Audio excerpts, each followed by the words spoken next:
নমস্কার বন্ধুরা, আপনারা সবাই কেমন আছেন? আশা করি ভালো আছেন। আজকে চলে আসলাম আবারও নতুন ভিডিও নিয়ে। আমি এখন বাসা থেকে বের হয়ে গেছি আমাদের কয়থা ক্ষেতের দিকে। আমি এখন কয়থা ক্ষেতের দিকে রওনা দিয়ে দিচ্ছি, কারণ আমি কয়থা ক্ষেতের ঝিঙের ভিতরে কয়থা দেখতে যাব। আমি চলে আসলাম কয়থা ক্ষেতের আমাদের।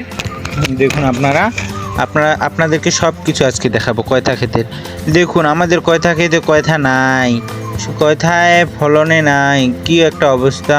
এখন কয়থার দাম বাড়ে গেছে 15 টাকা কেজি, আর কয়থা খেতে কয়থা নাই। আপনারা দেখুন কি সুন্দর করে কয়থা ক্ষেতটা, আমাদের কয়থার ফলন নাই। আপনারা দেখুন তো কেয়া হওয়া, আমি তো অবাক, আই এম তো অবাক, কয়থা নাই আমাদের। আই এম তো অবাক। আপনারা দেখুন কয়থা খেতে আমাদের কয়থা নাই, কি একটা দুঃখ, কি একটা কষ্ট। আপনারা দেখতে পাচ্ছেন শুধু কয়থা ক্ষেতটার নিচে বনে বন মুঞ্জে গেছে বনে।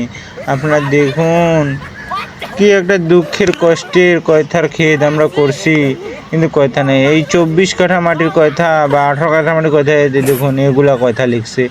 আপনারা দেখতে পাচ্ছেন কয়থাগুলা কত অল্প। আপনারা দেখুন আমি এখন দোকানের দিকে যাচ্ছি রাস্তার আমাদের উপরে। আপনারা দেখুন তো, এই দেখুন একটা কার্টন করলা, আবার এখানে 26 কাঠা মাটির করলা। আপনারা বলুন কি একটা অবস্থা, এবার ফলনের যে অবস্থা।